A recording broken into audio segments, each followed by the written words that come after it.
से चली आ रही सतभक्ति की ऐसी धारा ऋषियों, मुनियों, देवताओं और त्रिदेवों ने भी जिसका भेद ना पाया। भक्ति तो सभी करते हैं।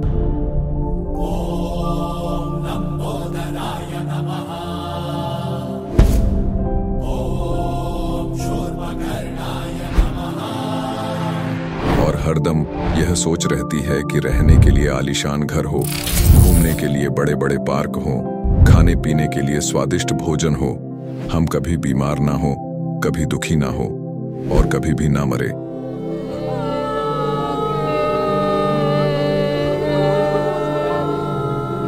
हरदम मौज मस्ती में रहे।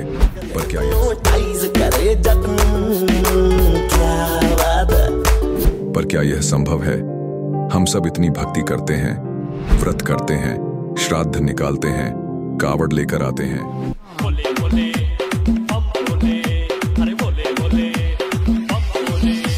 मंदिरों में जाकर मूर्ति पूजा करते हैं,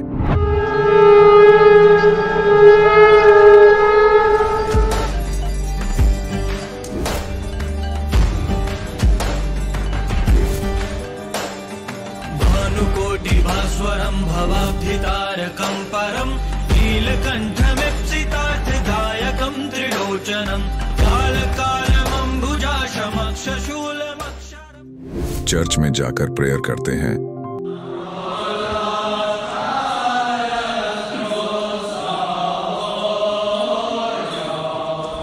मस्जिद में जाकर नमाज अदा करते हैं,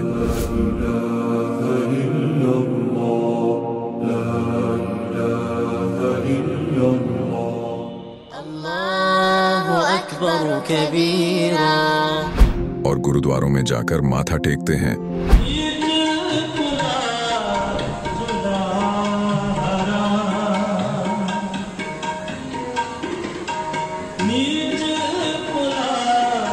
फिर भी दुखी क्यों है? लेकिन क्या आप जानते हैं वो कौन सी भक्ति है? वो भक्ति जिसने मीरा को जहर से बचा लिया, ध्रुव और प्रहलाद की रक्षा की, अंधे को आंखें और बहरे को कान दिए, कोढ़ी को काया दी, दुखियों को सुखी जीवन दिया, मरने वाले को जीवन दान दिया और लाइलाज बीमारियों को दूर किया। जब संत रामपाल जी महाराज जी से दीक्षा ले ली थी, उसके बाद जब उनका कुछ विद इन मंथ कैंसर में राहत मिली। जैसे हम लोग परमात्मा का आदेश आया, हम लोग हॉस्पिटल गए और ऑपरेशन कराया। भगत जी 1 रुपया का भी दवाई माता जी को खाना नहीं पड़ा, और जो डॉक्टर कैंसर है बताते थे, वही डॉक्टर के मुख से हमने ये सुना भगत जी कि ये चमत्कार कैसे हो गया। तो हॉस्पिटल में दिखाया तो कैंसर घोषित कर दिया डॉक्टर ने यहाँ। तो फिर इसके इलाज के लिए घूमे, इलाज भी नहीं हुआ, तो फिर घर पे थक के बैठ गए। कैंसर के लिए जिंदल हॉस्पिटल में रहा, उसके बाद सपड़ा हॉस्पिटल में रहा, उसके बाद जयपुर में दिखाया, उसमें कोई इलाज नहीं हुआ। संत रामपाल जी महाराज जी ने चरणामृत प्रसाद दिया और आशीर्वाद दिया और भक्ति ज्ञान दिया, और उसके बाद मैं तंदुरुस्त हूँ। हर दिन में अपना सब कुछ खाता हूँ, मुझे कोई समस्या नहीं। मेरे को बीमारी ये थी सर कि ब्लड ट्यूब में मेरे को एक प्रकार का पस आ गया था और इन्फेक्शन हो गया था। उस इन्फेक्शन को डॉक्टर लोग वो कह रहे थे कि इसमें आपको ऑपरेशन करना पड़ेगा। आश्रम पहुंचने में परमात्मा का नामदान लिया और जो उन्होंने मुझे उपदेश दिया, उस उपदेश देने के बाद उन्होंने आशीर्वाद दिया। आशीर्वाद देने के बाद तत्क्षण में मेरा ये रोग वहीं के वहीं दर्द बिल्कुल ठीक हो गया। भक्ति सभी करते हैं, लेकिन उपरोक्त लाभ सिर्फ सतभक्ति से ही प्राप्त होते हैं। आज भी सतभक्ति करने वाले हजारों लाखों लोगों को शास्त्र अनुसार भक्ति का अद्भुत अनुभव प्राप्त हो रहा है। आइए जानते हैं ऐसे ही लाखों श्रद्धालुओं में से एक सतभक्ति करने वाले इस श्रद्धालु का अनुभव। जी नमस्कार। नमस्कार जी सर जी। सर क्या नाम है आपका? राजेंद्र सिंह जादौन, बठिंडा, पंजाब से। सर संत रामपाल जी महाराज जी से कब जुड़े आप? 10/8/2014 को जुड़े थे ये। सर संत रामपाल जी महाराज जी से जुड़ने से पहले आपने क्या भक्ति साधनाएं की? सर 1997 से जब से वैवाहिक जीवन प्रारंभ किया था तब से और 2014 तक हमारे घर में प्रेत बाधाएं थी और बालाजी की भक्ति किया करते थे। मेहंदीपुर बालाजी की, मेहंदीपुर बालाजी में ही बच्चों का मुंडन करवाया और प्रेत स्वयं घर में आके बोला करता था। और वो प्रेत को बोलते बोलते उसका तांत्रिकों से निवारण करवाया पर हो नहीं पाया। और उसके बाद में राजस्थान नोखा के अंदर कोई मेहंदीपुर बालाजी का भगत था, तो उसने कुछ कार्रवाई करके दी थी भी आप घर ले जाओ और ये शांत हो जाएगा प्रेत। मेरे घर पे आने से पहले प्रेत ने कह दिया था कि जो तू करवा के लाया है ना, उसके करवाने से कोई तेरे को लाभ नहीं होगा, और मेरा हाथ पकड़ा, बाजू पकड़ा और मंदिर के अंदर ले गया जहाँ मंदिर बनाया हुआ था। और उस प्रेत ने अपनी छाती पे जो बालाजी का स्वरूप था, मेहंदीपुर बालाजी का, तोड़ के फेंक दिया था। कहता जिसकी तू भक्ति कर रहा है ना, मैं इससे भी तकड़ा हूँ। उस दिन मेरे को ये पता लगा कि इस संसार के अंदर इन देवी देवताओं से कोई ऊपर शक्ति है, या तो शैतान है या कोई और है परमात्मा। सर पहले क्या क्या भक्ति साधना आपने की? इससे पहले हमने हनुमानगढ़ संगरिया में मुसलमानों के जो अपने पीर खाने होते हैं वहाँ भी गए थे, और वहाँ भी कोई लाभ नहीं हुआ। पैसे देते गए लेकिन लाभ नहीं हुआ। मोड़ मंडी पंजाब में यहाँ भी गए थे, वहाँ भी कोई लाभ नहीं हुआ। उत्तर प्रदेश सिकंदर राव में भी गए, वहाँ भी कोई लाभ नहीं हुआ। सर जब आप पहले ही इतनी सारी भक्ति साधनाएं कर रहे थे, तो फिर आप संत रामपाल जी महाराज जी की शरण में क्यों गए? क्या ऐसा कारण बना कि आपको संत रामपाल जी महाराज जी की शरण ग्रहण करनी पड़ी? सर जी, इससे पहले हमें संत रामपाल जी के नाम का भी नहीं पता था। संत रामपाल जी के शिष्य एक दिन कॉलोनी में आए और दरवाज़ा खटकाया, सुबह का 8 बजे का टाइम था। उनका नाम था विपन जी। तो उन्होंने ज्ञान गंगा बुक दी, उसमें झगड़ा हो रहा था हमारे घर के अंदर। तो हमने कहा बाबाओं के चक्कर में हम बर्बाद हैं, हम विश्वास नहीं करते। वो बोले सर जी लो ये 10 रुपये ज्ञान गंगा बुक है। तो मैंने कहा चलो कोई आया होगा दे देते हैं 10 रुपये। 10 रुपये दे के और ज्ञान गंगा बुक मैंने बेड पे रख दी और मैं गाड़ी लेकर गुजरात चला गया। जब मैं गुजरात से वापस आया 10 दिन के अंदर, तो हमारी जो पत्नी है हमारी, उसने ज्ञान गंगा को बुक को कंप्लीट पढ़ दिया और शास्त्रों से मिलान भी कर दिया। मिलान करने के बाद में तो आशाराम जी की भक्ति हुआ करती थी हमारे 2007 से 14 तक, 7 साल तक। इसी दौरान तो उन्होंने ये कहा कि जितना भी उनका अनुभव था किताब का, बुक का मिलान किया, तो सारा मटेरियल उन्होंने जल प्रवाह कर दिया और बोले ये है हमारी असली भक्ति। जो हम कर रहे थे वो सही भक्ति नहीं थी। तो 10/8/14 को हमने सतलोक आश्रम गए और वहाँ दीक्षा ले ली। सर जैसे कि आपने आसाराम बापू का जिक्र किया, उसके बाद आप संत रामपाल जी महाराज जी की शरण में आए, तो सर दोनों संतों के अंदर आपको क्या भिन्नता नजर आई और क्यों आपको ऐसा लगा कि संत आसाराम जी द्वारा दी गई भक्ति सही नहीं है? आसाराम बापू की भक्ति यूँ सही नहीं थी कि मेरी गाड़ी के 3 एक्सीडेंट हुए थे और उसमें मेरे पास 176 गज ज़मीन थी, जो कि एक 30 फुट रोड और एक 26 फुट रोड पे, मेन रोड पे मकान था। 2 किस्तों में मेरे को बेचना पड़ा। वो कर्जा इतना चढ़ गया कि ज़मीन बेचने के बाद में भी 7 लाख रुपए कर्जा रहा 3 एक्सीडेंट के अंदर। तो बर्बाद हो गया। उसके बाद में किराए पे चला गया। लेकिन ज्ञान गंगा जब बुक आई, बुक आने के बाद में दीक्षा ली, तो दीक्षा मैंने क्यों ली? इस विषय से ली कि मैंने कोई गुरु नहीं बनाए अपने लिए लाइफ में। हमारी भक्तिमती धार्मिक थी, हमारी पत्नी जो है धार्मिक थी। तो मैंने कहा भाई चलो ये जो शक्ति है, ये जो ज्ञान है, इससे अति उत्तम होगा, क्योंकि गुरु कोई भी नहीं छोड़ के राजी है, चाहे वो असली हो या नकली हो, जो भी हो। संत रामपाल जी का जो ज्ञान था वो हमारे धर्मशास्त्रों के अनुसार है, और जो आशाराम बापू का जो प्रचार जो कर रहे थे वो लोकवेद के आधार पे कर रहे थे। उसका कोई प्रमाणित नहीं था, अपने इसमें शास्त्रों के अंदर कोई प्रमाण नहीं था। सर जैसा कि आपने बताया कि संत रामपाल जी महाराज आपको प्रमाणित ज्ञान दे रहे थे और शास्त्र विधि अनुसार आपको भक्ति दी, तो सर हम आपसे ये जानना चाहते हैं कि संत रामपाल जी महाराज द्वारा दी गई साधना को करने के बाद आपको क्या लाभ मिले? उससे जो हमारा मकान बिक गया था, आज ज़मीन और प्लस 2 मंजिल मकान बना लिया है मैंने संत रामपाल जी से जुड़ने के बाद में। पहला लाभ तो ये हुआ। अच्छा, बच्चों की 3 साल पहले मैंने रमैणी की थी। रमैणी क्या होती है इस विषय में हम नहीं जानते बिल्कुल भी। संत रामपाल जी ने ही बताया कि ये संतों की भाषा में रमैणी विवाह को बोलते हैं, और उसके बाद में आज तक घर में सुख शांति है और कोई भूत प्रेत बाधा नहीं है। दूसरा लाभ ये हुआ कि मुक्तसर से जलालाबाद हाईवे के अंदर मेरी गाड़ी पकड़ी गई थी 26 जुलाई 2018, जो पिछला प्रकट दिवस आया था, उससे 2 दिन पहले। जैसे मेरी गाड़ी पकड़ी गई, मेरी गाड़ी के कंप्लीट कागज़ चलान में गंगानगर थे आरटीओ के पास। तो मैंने कहा परमात्मा अब मैं शायद ही पहुंच पाऊंगा आपके प्रकट दिवस पे। तो एकदम आवाज़ आई कि गाड़ी वाले का सिफारिश आ गई है। मैंने कहा यहाँ जंगल में किसकी आवाज़ आ रही है? तो संत रामपाल जी स्वयं स्कूटर पे आए और सीधा आरटीओ के पास गए। उससे 1 मिनट बाद की, तब तक गनमैन मेरे पास आ चुका था कि भाई क्या लोड है? मैंने कहा जी कॉटन लोड है, हरियाणा से आ रहे हैं, पंजाब जा रहे हैं। कहता भाई कागज़ और गाड़ी के कागज़ और इसके डॉक्यूमेंट्स, क्या नाम है, माल के लेके आ जा भी फटाफट, चालान काटना है तेरा।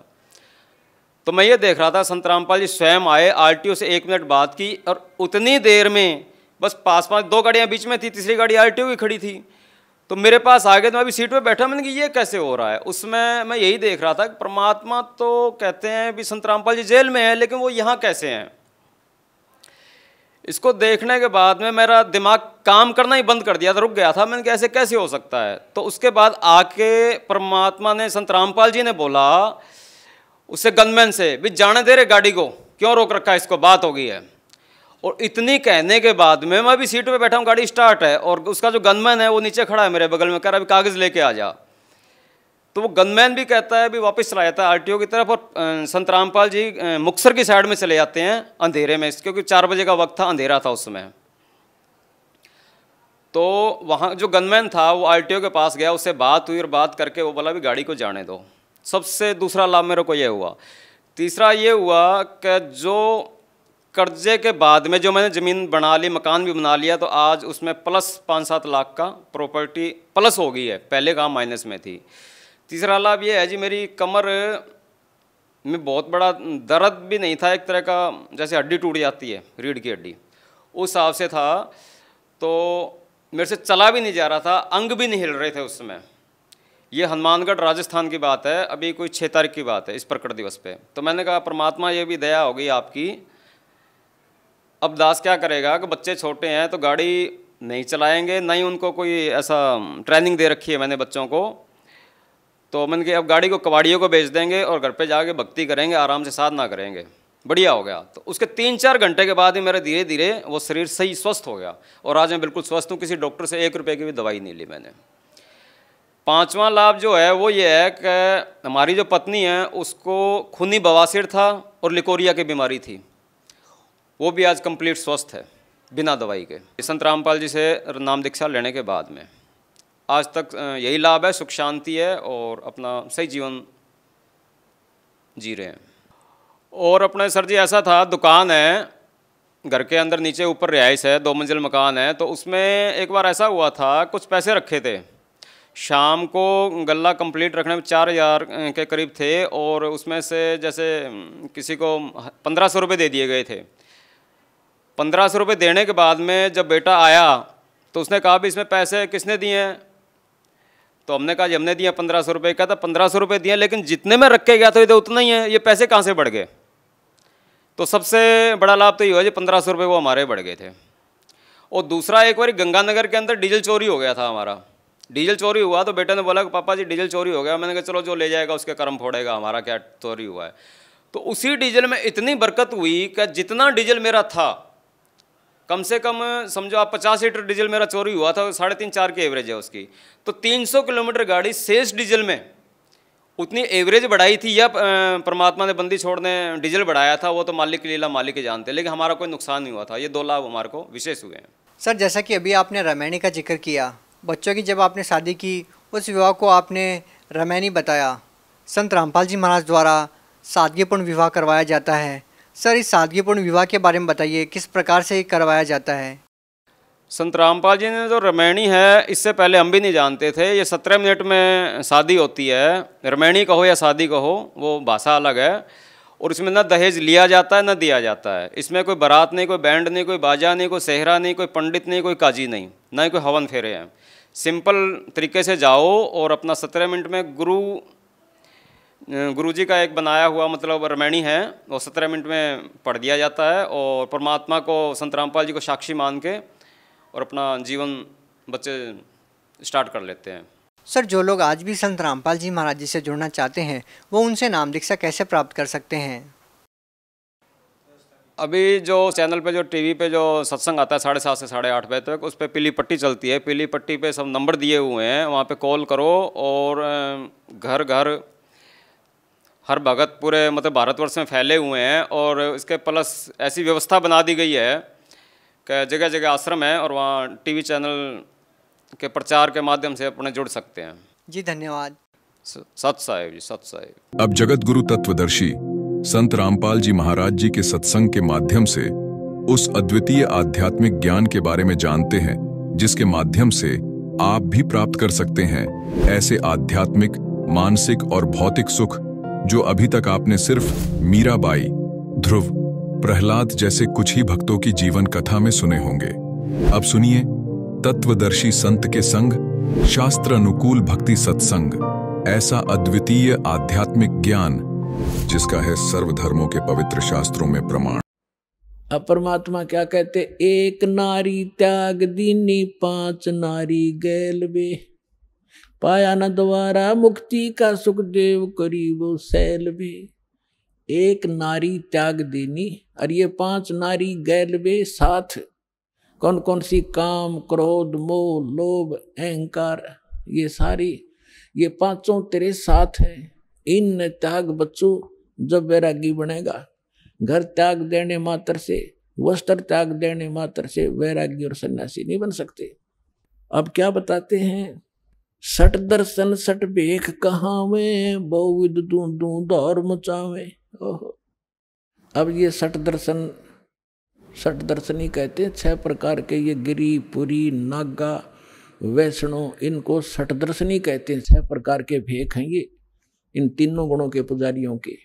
सट दर्शन सट भेख कहावे, बहुविध दूं धार मचावे, तीर्थ व्रत करें तरबीता, वेद पुराण पढ़ते हैं गीता। यो भी वैदा है वैद्य से भेद अलहदा। वैदा माने व्यर्थ, शास्त्र विरुद्ध है ये भी। तो फिर गरीबदास जी से पूछा कि आपको कैसे पता चला कि ये सारा व्यर्थ है? तो उन्होंने कहा कि हमको सतगुरु मिले, परमात्मा सतगुरु रूप में आए थे, गरीबदास जी को मिले कबीर साहब, इसलिए हमने पता लगा कि ये साधनाएं गलत है। 4 संप्रदा 52 दवारे, जिन्हों नहीं निज नाम बेचारे, माला घाल हुए हैं मुक्ता, ये सटदल उआ बाई बकदा। कहते तीर्थ व्रत करें तरबीता, वेद पुराण पढ़ते हैं गीता। और 4 संप्रदा 52 द्वारे, जिन्हों नहीं निज नाम बेचारे। अब गीता और वेद पढ़े और मंत्र जाप करें, हरे राम हरे कृष्ण ओम नमः शिवाय, राधे राधे शाम मिला दे। बता खा कहिए। कहते हैं वेद पुराण पढ़ते हैं गीता और तीर्थ व्रत करें तरबीता। गीता मना कर रखा तीर्थ व्रतों को।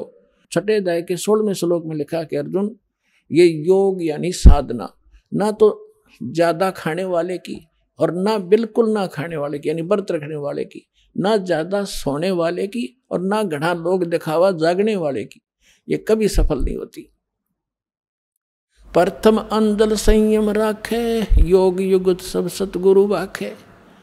अंजल का संयम करे, इतना भी नहीं खावे, दड़ी पक्का खा ले और फिर अंगड़ाई टूटे नींद आवे।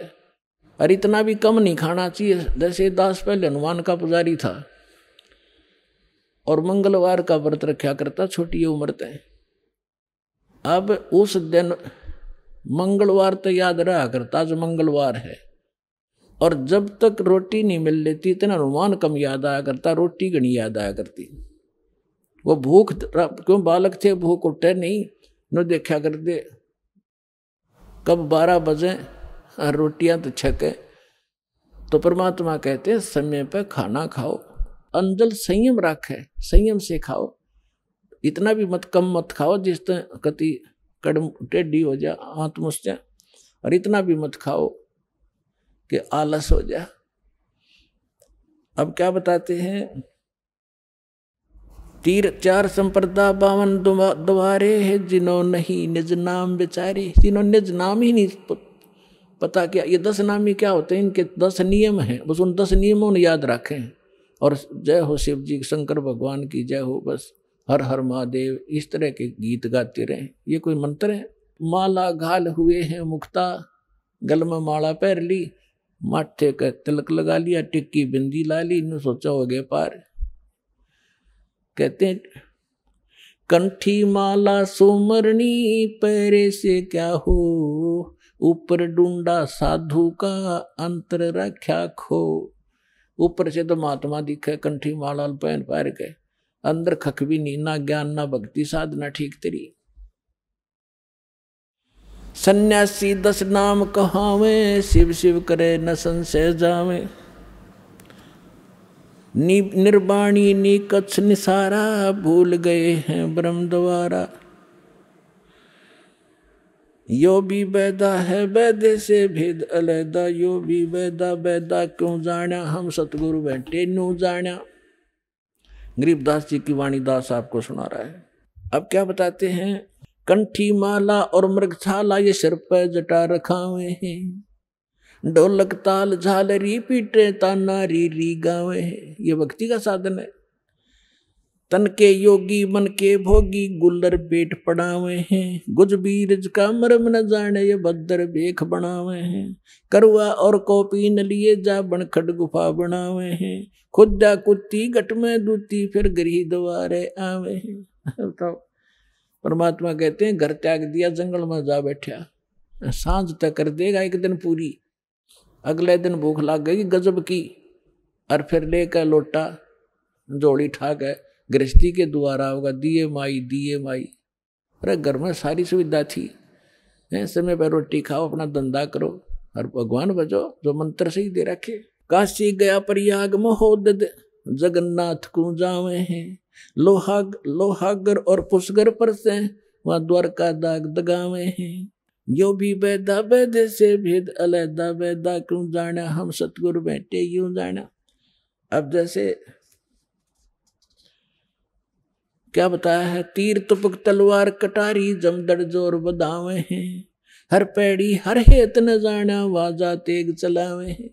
ये साथ जैसे एक बार कुंभ का मेला भरा था, ये तीनों गुणों के उपासक, रजगुण ब्रह्मा, सतगुण विष्णु, तमगुण शिव जी। तो विशेषकर ये एक बार कुंभ के मेले के पर्व का संयोग हुआ था इनके अनुसार हर की पैड़ी पे। और पुण्यात्मा यहाँ गांव गांव में नगर नगर में देखा इन चिमटे गाड़ के धोने ला कर राख रमा के बड़ी बड़ी जटार माला पैर कहने सोचा महात्मा पड़े होंगे। अब वहां जाकर कुंभ के मेले पे जब ये क्या करते हैं, गिरी एक ग्रुप में, पुरी न्यारे, नागा अलग से, सन्यासी न्यारे, वैष्णो अलग से, ये सब अपने अपने ग्रुप में वहां इकट्ठे हो जाते हैं। कनपाड़े न्यारे बिना कनपाड़े नाथ अलग से। और वहां ये क्या करते हैं कि जो समय होता है स्नान करने का, जिस भी सरोवर में ये बनाते हैं अपना जुगाड़ सा, तो हर की पैड़ी हरिद्वार में बन गया एक बार, बहुत पहले की बात है। तो ये स्नान करने के लिए वहां पहुंच गए अपने अपने ग्रुप में। जब वह पर भी लगी थी तो सबसे पहले नागा चले गए हर की पैड़ी पर, सब वो स्नान करने लगे, कई हजार थे। पीछे से वैष्णु साधु आगे विष्णु जी के उपासक, और नागा थे तमोगुणी श्री शंकर जी के उपासक। अब वैष्णुओं ने कहा कि नागाओं पहले हम स्नान करेंगे, हम त्यागी और बैरागी हैं, हम स्वच्छ हैं, शुद्ध हैं, विष्णु जी के उपासक हैं, हम उत्तम हैं, हम सर्वश्रेष्ठ हैं। नागा कहने लगे हम सर्वश्रेष्ठ हैं, हम त्यागी और बैरागी हैं, और हम तन पे कपड़ा भी नहीं रखते हैं, और हम सब पहले स्नान करेंगे। अब वैष्णु साधु कहने लगे तुम काहे कि शुद्ध हो, काहे कि श्रेष्ठ हो, पशु की तरह नंगे फिरते हो, टट्टी के हाथ भी ना धोते, शरडो फिरडो, बाहर आओ तुम, पहले हम स्नान करेंगे। अब इस बात पर दोनों का झगड़ा हो गया।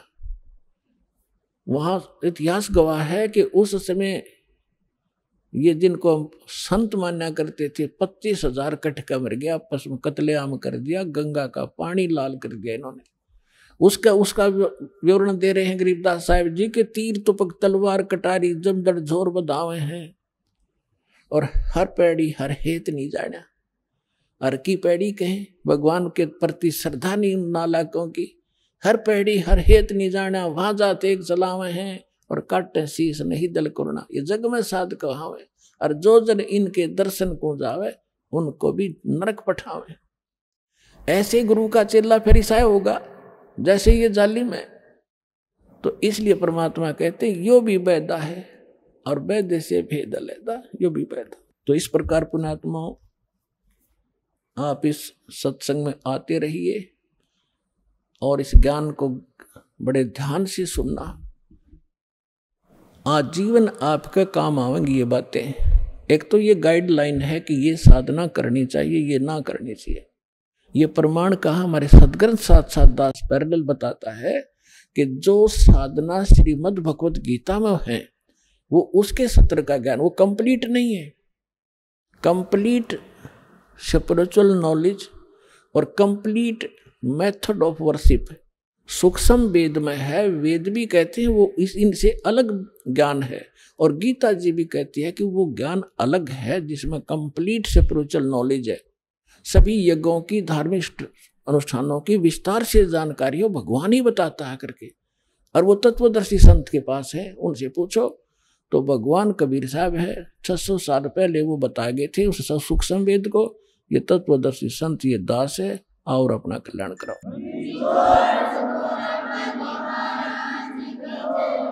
पुण्यात्माओं, सौभाग्य आपका, राम नाम की चर्चा अपने सुनने को मिल गई ना। सारा दिन इस पेट के धंधे में दादे मर गए, पड़दादे मर गए, 2 रोटी के लिए सारा और भूत बने फिरते हैं।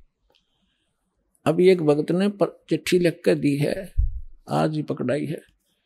वो उसने लिखा है कि ये हम किसी के पास ये झाड़ा झपटा सीखा करते हैं। अब वो झाड़ा झपटा करने वाला मर गया, ये वो भूत बनकर हमने सतावे है तो ये इसे गुरु थे अपने, ये वो सारे भूत बने अंडे हैं। तो परमात्मा कहते झूठे गुरु के आश्रय कदे ना उधरे जीव, और सच्चा पर गुरु सत कबीर है, आदि परम गुरु पीर। कहते हैं झूठे गुरुआ मर गए, वो हो गए भूत मसान। तो पुण्यात्माओं, प्रत्येक ज्ञान और इस परमात्मा के महिमा को ध्यान से सुनो।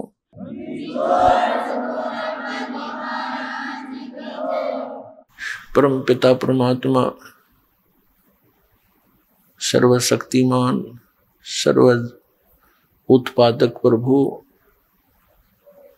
कबीर साहिब जी, कबीर परमेश्वर जी, ये हमारे इष्ट देव हैं, ये हमारे जनक हैं, यही हमारे सर्वम है। आज का जो शुभ समागम प्रारंभ हो रहा है, ये किस उपलक्ष्य में है, ये जानकारी आप जी को देते हैं। इस शुभ समागम का प्रारंभ परमात्मा के यहाँ पृथ्वी पर प्रकट होने के उपलक्ष्य में किया जा रहा है। ये आने वाली ज्येष्ठ सुदी पूर्णमासी, ये वो शुभ दिन है जिस दिन परमात्मा सतलोक से चलकर यहाँ पृथ्वी पर हमें ज्ञान प्रदान करने के लिए, हमारे मूल ठिकाने की जानकारी कराने के लिए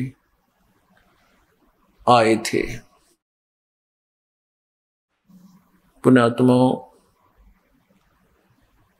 परमात्मा ने ही आकर हमें ज्ञान दिया है कि मनुष्य जीवन केवल परमात्मा प्राप्ति, आत्म कल्याण, शुभ कर्म करने के लिए ही प्राप्त होता है। इसका जो अन्य कर्म हम करते हैं वो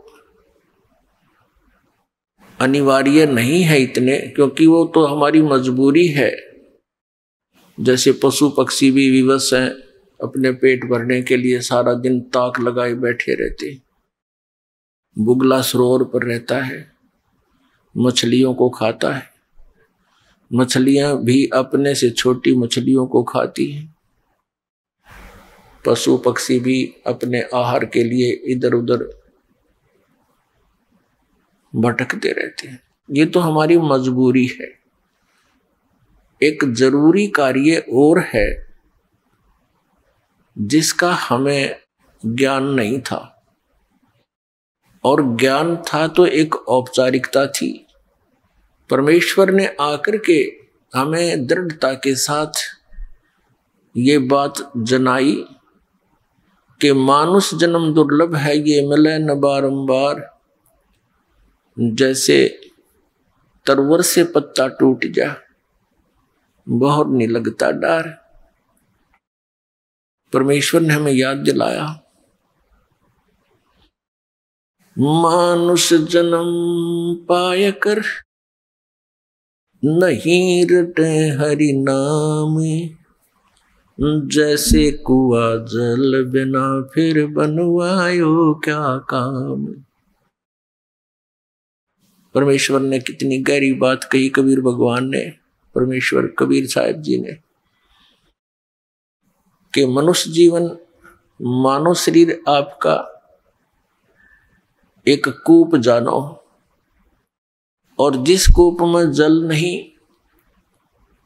तो उसका नाम भले ही कुआं है, उसमें गुण कुएं के नहीं है। ठीक इसी प्रकार जो मनुष्य जीवन पाकर के परमात्मा की भक्ति नहीं करते, वो नाम मनुष्य अवश्य है लेकिन गुण मनुष्य वाले नहीं है। उस परमेश्वर ने आकर हमें याद दिलाया कि यदि कोई श्रद्धालु किसी से प्रेरित होकर के साधना भक्ति कर भी रहा है और वो शास्त्र विरुद्ध कर रहा है, मनमुखी आचरण कर रहा है, तो भी उसका जीवन यूजलेस, व्यर्थ है। पुण्यात्माओं, हमारा इस दास का जन्म पवित्र हिंदू धर्म में हुआ।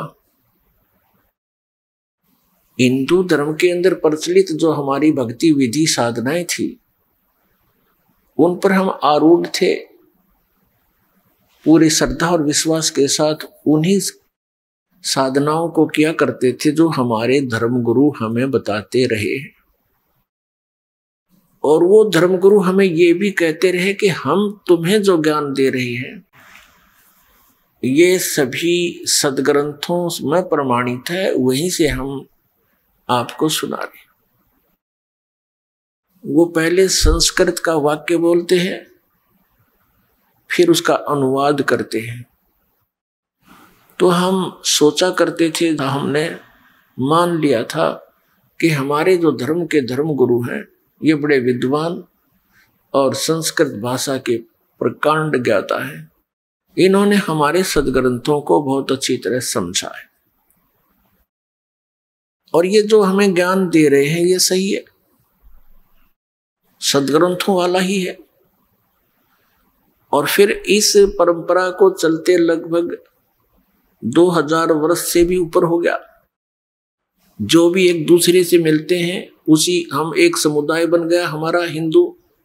तो जो भी बोलता है वही बताता है कि ब्रह्मा विष्णु महेश ये अजरो अमर है।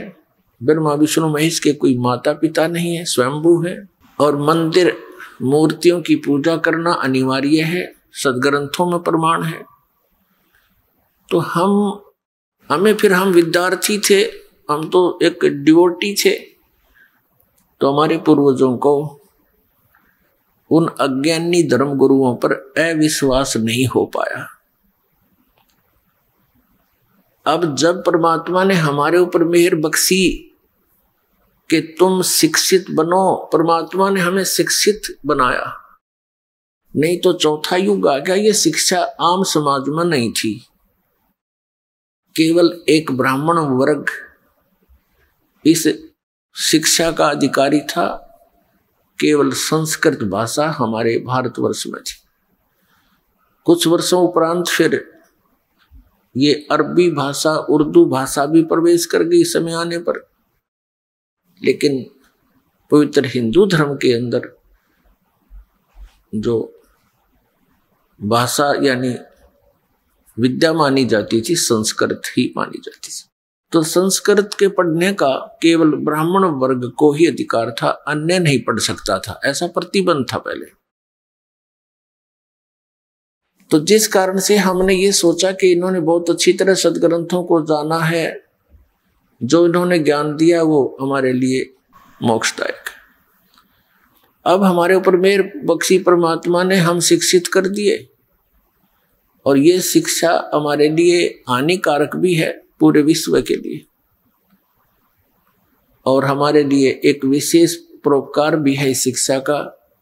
ये वरदान भी बन गई अब हमारे लिए कि हम सदग्रंथों से परिचित होकर के भगवान को पहचान लेंगे स्वयं आंखों देख। ये शिक्षा हमारे ऊपर अभिशाप बन गई। अभिशाप क्यों बन गई? क्योंकि हमने परमाणु बम बना लिए। जरा सी कोई बात ऊक चूक होगी, एक परमाणु बम छोड़ दिया तो लाखों व्यक्तियों को समाप्त कर देगा। उस क्षेत्र में वर्षों तक कुछ भी नहीं होगा। ये इस शिक्षा की देन है। दूसरे हम चतुर बना दिए, इतने कौवे बना दिए हम, बहन भाई से दूर, भाई भाई का झगड़ा, और हम अफलातून बन गए। बनना था हमने दास।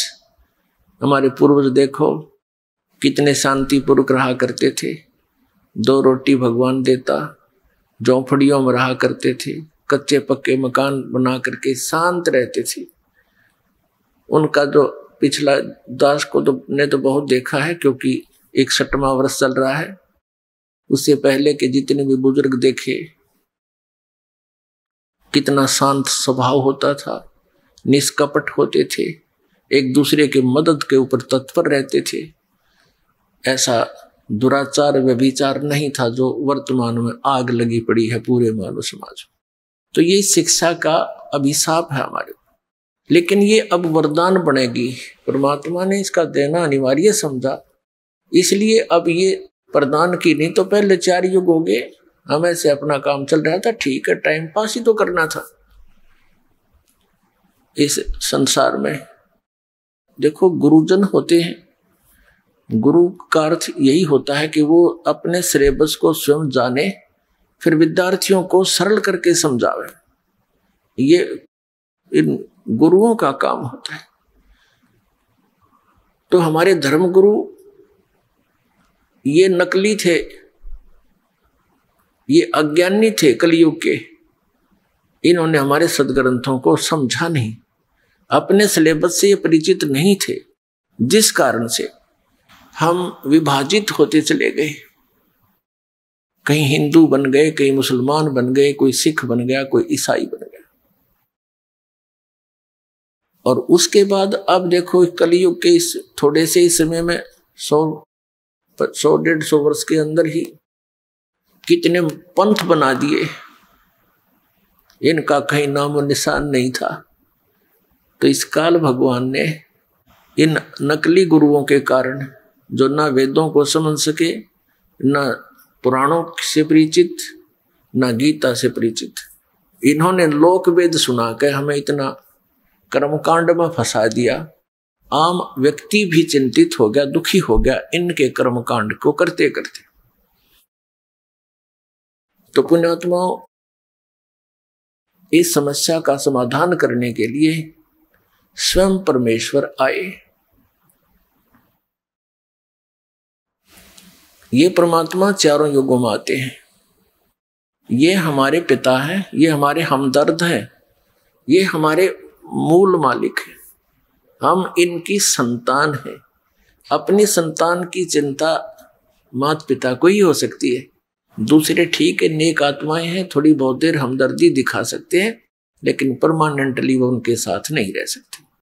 तो इसी प्रकार उस परमेश्वर ने हम पर रहम आया कि मेरे बच्चे बहुत दुखी हो गए, इन्होंने गलती तो की थी बड़ी भयंकर, फिर भी कहते हैं माता पिता बच्चों के सैकड़ों अवगुणों को भी माफ करने को तैयार रहता है यदि वो सुधर जाता है। तो उसी दृष्टिकोण से परमात्मा यहाँ आते हैं कि हो सकता है इनकी बुद्धि ठिकाना आगी होई बे और ये मान जाए मेरी बात को और चल पड़े सतलोक को, जहाँ इनको कोई कष्ट नहीं, कोई दुख नहीं, कोई जन्म और मृत्यु नहीं। अब पुण्यात्मा, इस काल भगवान ने ऐसा कमाल कर दिया, ये नकली पंथ चलवा दिए, सतलोक की महिमा गाने वाले और भक्ति बताने वाले। इनको सतलोक का पता नहीं, इनको उस परमात्मा की भक्ति विधि का ज्ञान नहीं, और करोड़ों व्यक्तियों को गुमराह करके शांत बैठा दिए, निश्चिंत कर दिए। क्योंकि एक परंपरा पड़ेगी 100 वर्ष 150 वर्ष से, जो 50-60 वर्ष से कोई पंथ चल पड़ा, तो उसके बच्चे तो अपने माता पिता के साथ बचपन से ही वहां जाते रहते हैं, आते रहते हैं। जैसा भी उन्होंने ज्ञान दिया उसको ग्रहण कर लिया, नो ऑब्जेक्शन। जैसा कि हम हिंदू धर्म में जन्म होने के कारण हम अपनी परंपरागत साधनाओं को माता पिता के साथ जहाँ भी मंदिरों में जाते, तीर्थों पे जाते, हम उन्हीं को फाइनल मान लिया था और संतुष्ट थे। तो ये इतनी जटिल समस्या कर दी इन अज्ञानी ऋषियों ने, महर्षियों ने, गुरुओं ने, मंडलेश्वरों और इन आचार्यों ने, कि हमारे ये समझ में नहीं आ रहा कि कौन ठीक है कौन गलत है। सब अपनी अपनी डफली पीट रहे हैं। कोई कहता इन 5 नामों से मोक्ष है, कोई कहता हरे राम हरे कृष्ण से मोक्ष है, कोई कहता 3 नाम है, कोई 5 नाम बताता है, ओंकार निरंकार ज्योति निरंजन ये सतनाम आदि, कोई अकाल मूर्त सब स्वरूपी राम सतपुरुष ये मंत्र दे रखे हैं बच्चों के खिलौने। ये कई प्रमाण नहीं, किसी संत के इतिहास में नहीं जिन्होंने भगवान पाया हो, ना किसी ग्रंथ में, ना संत मते के इतिहास में संत मता परमेश्वर कबीर साहब से चला। और ये सब संत मानते हैं, पंथ मानते हैं कि कबीर साहब से पहले संत मता नहीं था। वो 600 वर्ष पहले से संत मता और ये 100 वर्ष पहले से चला हुआ अपना मन मता, मनमुखी साधनाएं कर रहे हैं ये लोग। तो इन सब का निवारण करने के लिए परमात्मा को स्वयं ही आना पड़ता है। अभी जो जितने भी गुरु हैं, धर्मगुरु हैं, आचार्य हैं, शंकराचार्य हैं या कोई और मंडलेश्वर महंत है, ये परमात्मा के बच्चे बहुत अच्छे बच्चों में से हैं, यानी पुण्य आत्माओं में से हैं। और ये धनी थे भक्ति के, और ये काल भगवान के फंस गए। इस काल भगवान ने इनको अपने कब्जे में ले लिया, इनको इतना मिसगाइड और प्रभु बना दिया, इतना इनको मिसगाइड कर दिया, भ्रमित कर दिया, अज्ञान बरवा दिया। और फिर इनका रिमोट अपने हाथ में रखता है।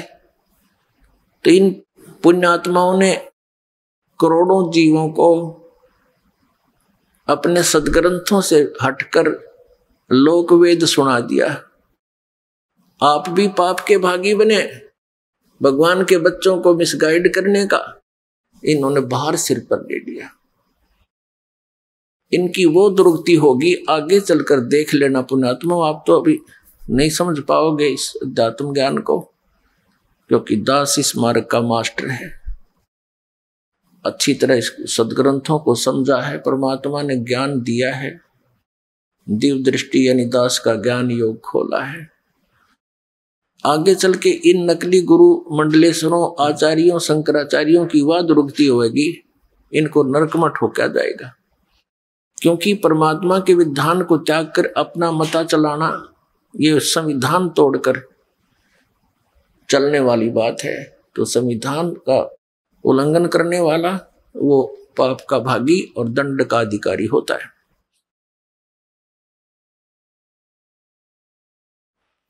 पुण्यात्माओं, परमेश्वर ने कहा है कि 9 मन सूत उलझिया, ये ऋषि रहे झकमार, और सतगुरु ऐसा सुलझा दे, उलझे ना दूजी बार। परमात्मा ने, कबीर परमेश्वर जी कपड़ा बुना करते थे, सूत होता था एक रील धागे की, वो इतनी मोटी हुआ करती, और वो धागा उलझ जाता तो उसको सुलझाना बड़ा कठिन होता था। एक तो ये ध्यान रखना पड़ता था कि ये इसमें कोई कट ना हो जा, कट लगने से फिर गांठ पड़ेगी, गांठ पड़ने से वो रेजा ठीक कपड़ा बना नहीं, और फिर उसकी कीमत नहीं मिले, वो दिहाड़ी मिले नहीं। जिस कारण से जुलाहे बहुत सावधानी से उनको सुलझा करते थे। यदि 1 किलोग्राम सूत यानी 1 सेर सूत उलझ जाता तो 2-3 दिन लग जाते थे उसको सुलझाने में, तो उनकी 2-3 दिन की झाड़ी व्यर्थ जाती थी। और परमात्मा कहते हैं कि ये तो 9 मन सूत उलझा दिया, एक मन में 40 शेर, 40 किलोग्राम। कहते इतना सूत उलझा दिया यो अध्यात्म मार्ग का। 9 मन सूत उलझिया, ये ऋषि रहे झकमार, और सतगुरु ऐसा सुलझा दे, उलझे ना दूजी बार। अब परमात्मा कबीर परमेश्वर जी वो ही लीला करने आते हैं, एक तत्वदर्शी संत की, एक सतगुरु की। पुणात्माओं, ये अध्यात्म मार्ग है। आप इस अध्यात्म मार्ग के विद्यार्थी हो, आप स्टूडेंट हो, ये दास टीचर है। और जिन टीचर्स के पास, जिन अध्यापकों के पास आप पढ़कर आए हो, वो अध्यापक नहीं थे, आपको कति अज्ञान से भर दिया। अब एक तो दया करना इस दास पे कि जो दास बोल रहा है उस बात को हृदय में समा लेना। समय बहुत थोड़ा है। परमात्मा कहते हैं कलयुग में जीवन थोड़ा है, भाई कर ले बेग संभार, यानी जल्दी संभल जा। और योग साधना या हठ योग और कान बंद करके कहते ये नहीं बने, केवल नाम आधार। आप जी ने जो ज्ञान सुना हुआ है वो बिल्कुल व्यर्थ है, उसको उससे आप रंगे हुए हो। तो अब दास चाहता है कि आपको ABC से शुरू करेगा, क्योंकि एक सामूहिक एक शिक्षा सथल है ये। इसमें प्रथम कक्षा के बच्चे भी आते हैं, प्रथम बार श्रोता भी आते हैं। अभी आपने सुने जगत गुरु तत्वदर्शी संत रामपाल जी महाराज के मंगलमय सत्संग प्रवचन। आइए अब सुनते हैं उन भक्तों के अनुभव जिन्होंने संत रामपाल जी महाराज के प्रमाणित ज्ञान से प्रभावित होकर नाम दीक्षा लेकर अनेकों लाभ प्राप्त किए। नमस्कार सर। सत साहिब। सर क्या नाम है आपका? राम जी मौर्य। सर कहाँ से हैं आप? ग्राम रानीपुर, तहसील मड़ियाहू, जिला जौनपुर, यूपी। सर संत रामपाल जी महाराज से नाम दीक्षा आपने कब ली? 1 मई 2014। सर संत रामपाल जी महाराज से नाम दीक्षा लेने से पहले आप क्या भक्ति साधनाएं करते थे? सर जी, समाज में जो फैली ये साधनाएं हैं, जो भक्ति मार्ग है, इसी अनुसार चलते थे। और जो मतलब कि दुख था, दुख के कारण जो है कि अनेक संतों के पास जो बताए मार्ग उसके अनुसार चलते थे। जैसे सत्य साईं बाबा हैं और जो है कि अन्य जो हमारे यहाँ जोशी हैं, शंकराचार्य, मतलब कि ये तमाम जानकार लोग हैं, इनसे संपर्क में जाता था अपने दुख के निवारण के लिए, लेकिन कहीं दुख का निवारण नहीं होता था। इस नाते जो है मैं मतलब कि विश्वास हट गया था, इधर से आध्यात्मिक मार्ग से लाभ नहीं मिल रहा था, तो मैं बौद्धिस्ट हो गया था नास्तिक तौर पे। तो बौद्ध धर्म से भी जुटा रहा काफ़ी दिन।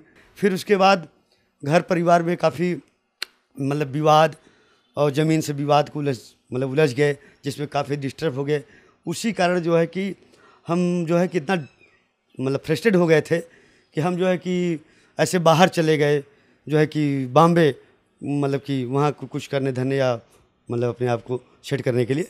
तो वहाँ मैं गया तो हमारे एक रिलेशन के लोग थे, उनके यहाँ मैं पहुँचा तो उनके यहाँ एक पुस्तक रखी थी, भक्ति सौदागर का संदेश। उसके बाद फिर वहाँ से मैं पुस्तक जब पढ़ा तो मुझे लगा कि उसमें इतना अद्भुत ज्ञान और ऐसा ज्ञान जो उसमें ये हो रहा है, उसमें लिखा है कि कबीर साहब परमात्मा है। तो इस बात को लेके मैं बड़ा जो है कि हमारे अंदर जिज्ञासा बनी, करी आज तक तो ऐसा ज्ञान किसी ने बताया नहीं कि कबीर साहब परमात्मा है। ये तो हाई स्कूल इंटर में निबंध लिखा जाता था, लेकिन कबीर साहब परमात्मा आज तक तो बताया ही नहीं गया। तो इस बिंदु पे हमें काफ़ी जानकारी तो मिली और उसमें काफ़ी अच्छा ज्ञान समझ में आया। लेकिन फिर लगा कि जो हमारे यहाँ कबीरपंथी हैं, जो हमारे आसपास लोग हैं, क्या ये भी तो परमात्मा के भक्त हैं। तो इसलिए मैं उस पुस्तक को पढ़ के इतना तो समझ गया था कि कबीर साहब भी पूर्ण परमात्मा हैं, ये समझ में आ गया था। और उसमें जितनी बातें लिखी थी उस ज्ञान आधार पे, उसको भी मन में था कि इसको मिलाऊंगा, देखूंगा कि सत्य क्या है। तो ये 2009 का बात था, 2010 में। उसके बाद मैं बॉम्बे से घर आया। फिर जब यहाँ आया तो यहाँ जो है कि हम जो हमारे यहाँ कबीरपंथी, ये जो मदनपति पंथ है, ये जो हमारे यहाँ जो कि इनका मूल आश्रम है, मतलब कि जौनपुर ज़िले में बड़ैया गद्दी है, यहीं से पूरे भारत में इनका संचालन है। इनके बहुत छोटे छोटे बड़े आश्रम हैं। तो मैं यहाँ के जो संत लोग रहते थे, साधु लोग मदन पंथ के, इनसे मिलना, इनसे जुलना, फिर इनके पास जाना, इनके सत्संग में जाना, हर महीने सत्संग होना, जहाँ भी जो सत्संग होता था इनके पास जाना, मिलना, इनसे बात करना कि वास्तव में परमात्मा कबीर साहब हैं, तो थोड़ा हमें बताइए, हमारा दुख कष्ट दूर हो। तो इस विषय पे मैं उनसे जब कहता था कि मैं परमात्मा कबीर साहब के रूप में मुझे पता चला है, ऐसा ज्ञान मिला है, तो लोग कहते थे कि भाई देखिए वो संत हैं, वो सदगुरु परमात्मा के अवतार हैं, वो संत रूप में मतलब कि कबीर साहब सदगुरु हैं, इस तरह से वो लोग बताते थे।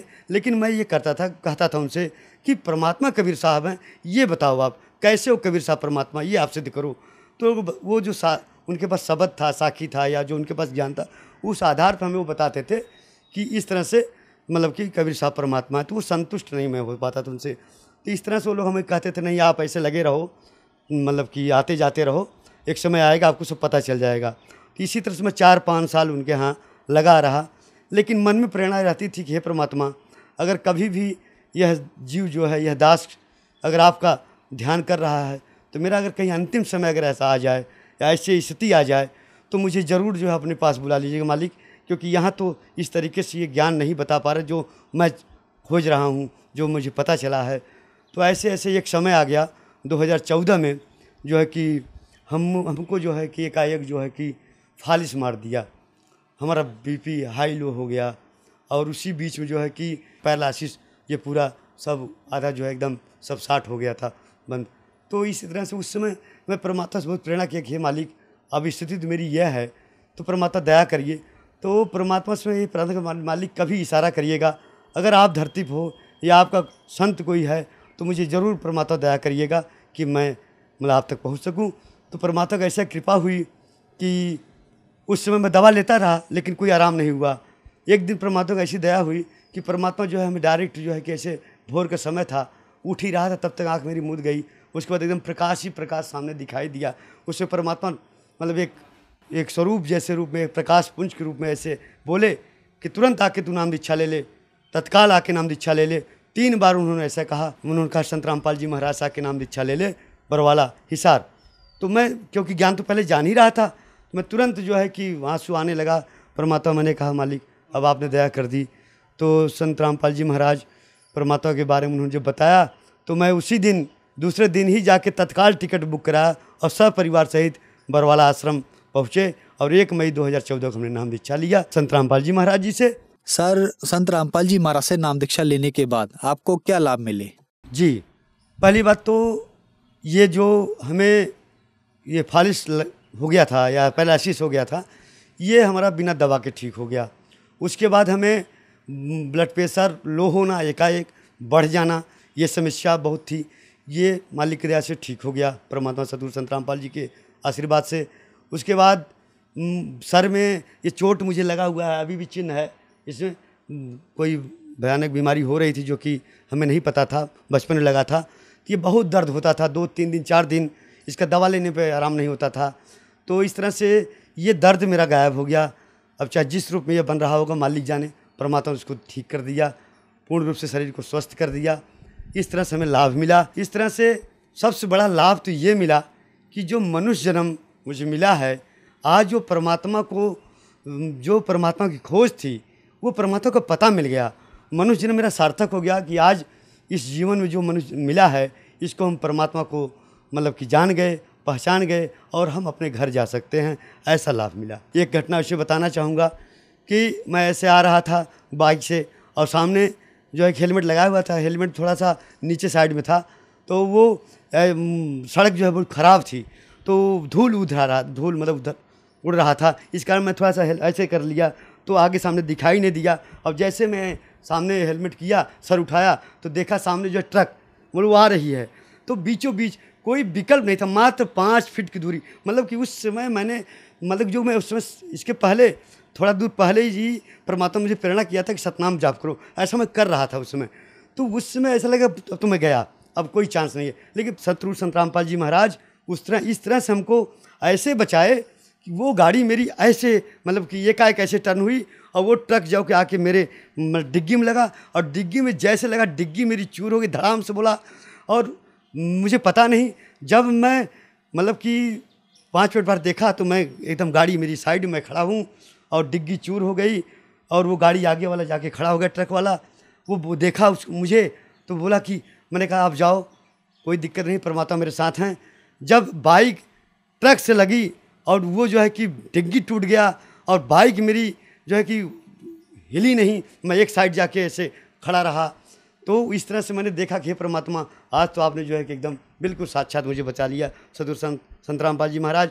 तो ऐसे बहुत से लाभ हुए हैं जिसको बताऊंगा तो काफ़ी समय लग जाएगा। सर, आपने बताया कि संत रामपाल जी महाराज की शरण में आने के बाद आपको बहुत सारे लाभ मिले।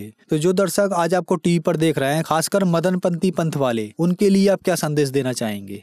जी सर जी, ऐसा है कि देखिए, मदन पंथ एक तरह से मेरे विचार से तो मनमाना पंथ है, जैसे जो मैंने आज तक देखा। और जो मदनपति जी हैं उनको बताते हैं, उनके ज्ञान में है कि राधापति के रूप में उनको कबीर साहब मिले थे, जो ज्ञान बताए उसी आधार पर चलते हैं।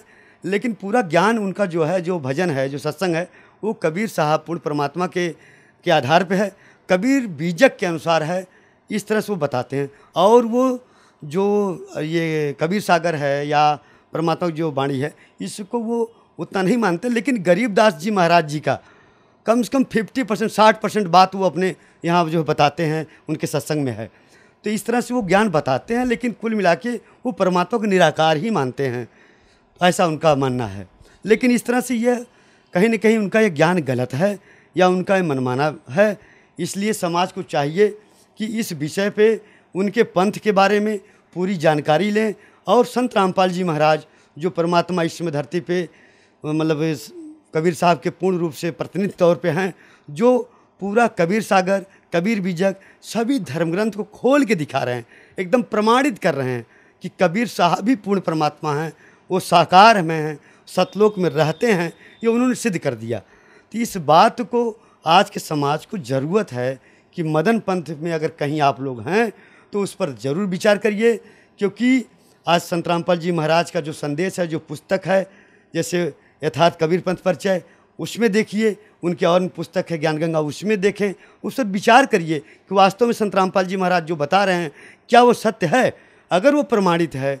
क्योंकि वो लोग तो अभी तक अपने मन की बात बता रहे हैं, उनके पास कोई ठोस आधार नहीं है, वो सिर्फ साखी और शब्द को कबीर सागर के मतलब कबीर सागर को तो पूरा मानते नहीं, वो कबीर बीजक के आधार पर पूरी ज्ञान को बताते हैं। इसलिए हम सबसे निवेदन करेंगे, कुछ जो है ज्ञान को, सदगुरु संत रामपाल जी ज्ञान को ज़रूर देखें, उसको मिलाएं और जो सत्य है उसको मानें। सर, संत रामपाल जी महाराज से नाम दीक्षा कैसे ली जा सकती है? आज जो है कि ऐसा समय है कि सब जगह टीवी, मोबाइल, इंटरनेट फैल चुका है घर घर समाज में। तो आज नाम दीक्षा लेने के लिए जिन भक्तात्माओं को यह मतलब प्रेरणा होती है कि ज्ञान को समझें या नाम दीक्षा लें, तो जितने टीवी चैनल पे गुरुजी संत रामपाल जी महाराज जी का सत्संग आता है, उस पर नीचे एक पीली पट्टी या पट्टी तौर पे चलती है, उसमें पूरा कांटेक्ट है आश्रम का, उसमें आप उसको संपर्क करिए। और आपके नज़दीक जो नामदान सेंटर है, उसके अलावा जो है कि वहाँ जाके अपना संपर्क नाम दीक्षा लें। और उसके साथ साथ जो गुरुजी के आज सोशल मीडिया है, उसके माध्यम से जो है कि अनेक चैनल है, जैसे फेसबुक पे, यूट्यूब पे उनके जो पुस्तकें हैं उस पर लिखा हुआ है, उस आधार पे भी आप ज्ञान को जान सकते हैं, उससे भी जुड़ सकते हैं। इस तरह से आप जो है कि गुरु संत रामपाल जी महाराज शरण में आ सकते हैं। धन्यवाद सर। सत साहिब।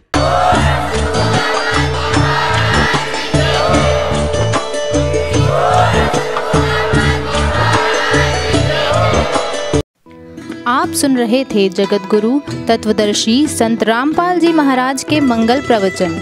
अधिक जानकारी के लिए संपर्क करें।